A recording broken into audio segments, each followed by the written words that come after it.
Hey guys, it's Reenactday here with another video. And in this video, I'm going to be explaining during World War II, the different classes of uniform. Now, from what I've seen, there was 4 classes of uniform, the class A, B, C, and D. And I'm just going to go through all of them and describe what it really means, show how the uniform would look, and when it would really be used. So, let's get right into it. Right now, I'm wearing what's known as the class A uniform. Is the fanciest dress uniform that you would wear. You got the dress tunic with wools underneath. You got all your fancy bits and doodads all scattered across. And, your rank and insignia and all the shiny brass gold buttons. Visor cap. You could have the visor cap. You could have the garrison cap. I'll show that off in a minute. But this would have all your collar discs and distinguished unit insignia all on it. And during the early part of the war, the garrison belt. These were not issued during the war really, but it was a common private purchase item. You needed kind of a specific tunic to wear it too, the one with the belt hooks pre-built in, which I got one, so belt. Anyway, so yeah, you have this, the wool tunic, the wool shirt with a tie, black or khaki, depending on the time period you're doing. You got the wool pants and the Type 2 server shoes, the fancy dress boots. Now I don't know if they were really issued more later war. The Type 1s, pretty much exactly the same as the Type 2s, just have instead of the rubber on the front, it's just a leather sole. So they mostly just switched to the Type 2s.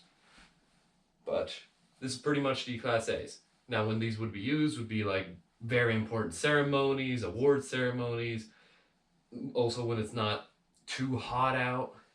Now, Europe, I don't know, if we did have these in Europe, we didn't really have these in Europe. This uniform was more of a stateside kind of thing. You would more have this uniform with your foot locker back at headquarters and all your personal effects and just stuff you wouldn't have this in the field. You wouldn't really even have this in Europe. It may be in England, but this stuff was mostly seen stateside. So that, uniform ceremonies, really inspections, whenever they pretty much ordered you to wear Class A's, this is what the uniform would be and this is what you would look like. And like I said, I'll switch this out and show you. Overseas, you would have this garrison cap. You gotta clean that off. You have a garrison cap. You got a unit insignia right on it. I feel like that's in the wrong position, but probably not. If it is, I'll fix it. But garrison cap, you got the blue piping for infantry, and 2 different styles. The PX version, which is this, a private purchase, and the standard issue, which was a little different. I sold mine, so I don't have one anymore, but I like the PX versions more, so do most reenactors. And a lot of GIs did buy this garrison cap because it looks a lot better. Now, this like I said, this is the uniform. Now I will switch to the Class B's, and I don't even got to turn off the camera for that. The Class B uniform will simply ditch the tunic. Ditch the tunic. Just throw this over on the chair over here. You ditch the tunic. Now you could see it with the tie. Well, usually you would have the tie untucked if you just had the tunic off for a minute. But if you had it off for more than 20 minutes, you would often see them take the tie, kind of tuck it over and into the tunic like that, just so it's out of the way and it doesn't you bend over and it dips in sauce or something. But you would have it tucked into your shirt just like that, and just like that, this is the Class B uniform. This was seen more often. This was seen over in Europe when during the war, if they were going out in the town somewhere, they would just have this quick uniform to put on. Everybody could store a tie somewhere. So they would have just this uniform for their standard dress uniform overseas. Now, yes, you do see the Class A's overseas. It really depends on if they got over there. Let me just center myself to the camera. If they got over there. But a lot of them didn't get over there, so you would often see this uniform. Now, it is a bit, better in warmer climates because you don't have that extra wool jacket over top of you. It's this nice wool uniform, and if you need, you could roll up the sleeves. And other than that, everything is exactly the same. So you ditch the jacket, you tuck the tie in, it's the same. And I have seen pictures of this. Again, mostly when people have their tunics off for just a few minutes, stateside, because again, this hat was only seen stateside really. And again, yes, some did make it overseas, so you did see them. But most people had the quick and easy garrison cap they could throw in their pocket. So this uniform is the most common dress uniform seen overseas. And like I said, a bit better for warmer climate. This is also the combat uniform. You just throw on some leggings, you ditch the tie, you put on a helmet, put on a belt. But also Class Bs. So this is the Class Bs right here. Like I said, lesser ceremonies, overseas use, wherever, again, and just when they ordered, wear Class Bs. If you want to look mildly fancy walking around places, if a general was coming and you wanted everyone to look kind of nice. I know General Patton did want everybody to wear a tie, even in the field, which a lot of people didn't, because I don't know, you're in the field, you get into a hand-to-hand, Kraut grabs your tie, and it's kind of a good advantage for the Kraut. Not for you. It's a bit of a downside. Also, when the tie's up, shirt's a lot warmer, and looking around is a little bit harder with the tie. Without the tie unbuttoned, you have more free motion, and it just makes it that much easier. You just want that extra edge in combat. So, even though General Patton ordered it, a lot of people, as soon as they got in the field where they weren't around the general, they ditched the tie. Alright, so this is it.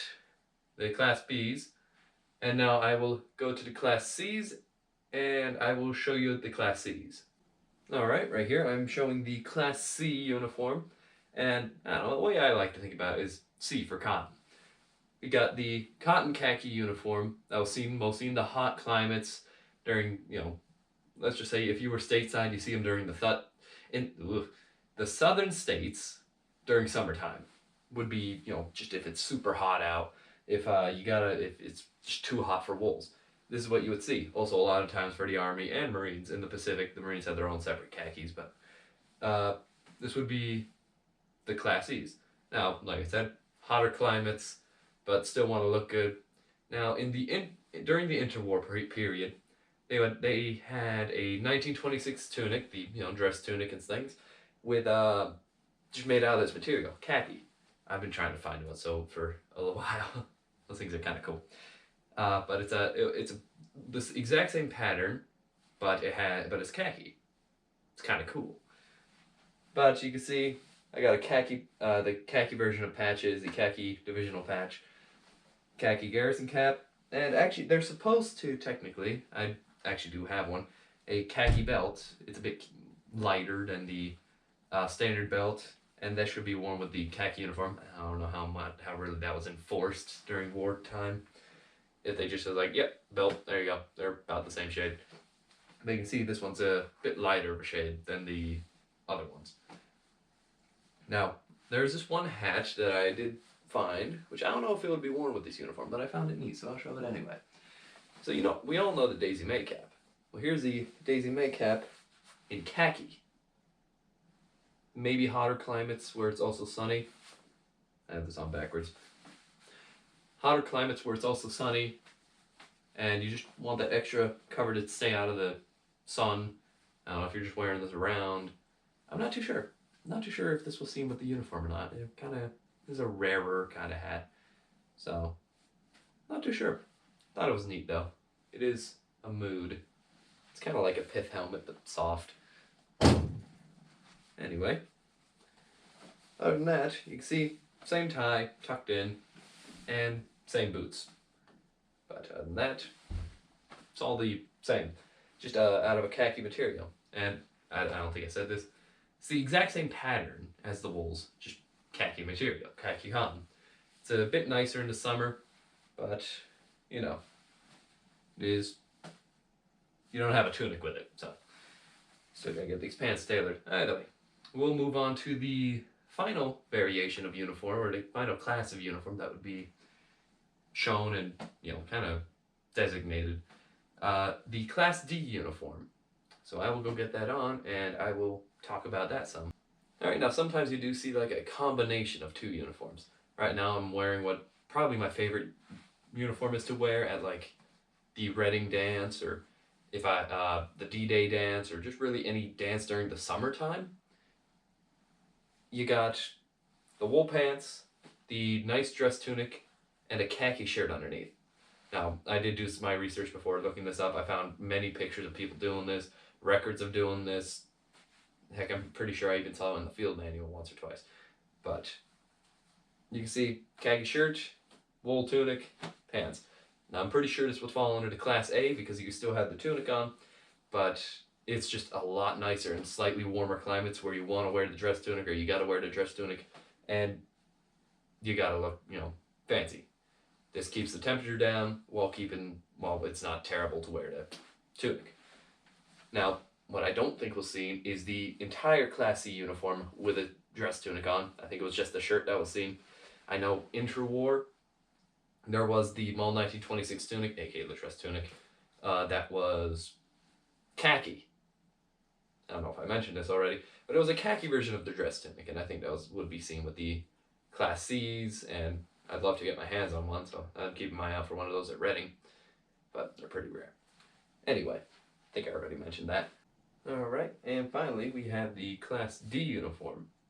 Now you can see this is just known as the HBT uniform, the hot climate uniform. Now this was seen for combat, but in terms of the Class D uniform, this is a work fatigue uniform. These were meant to be worn over top of the wools so you can keep them nice and clean.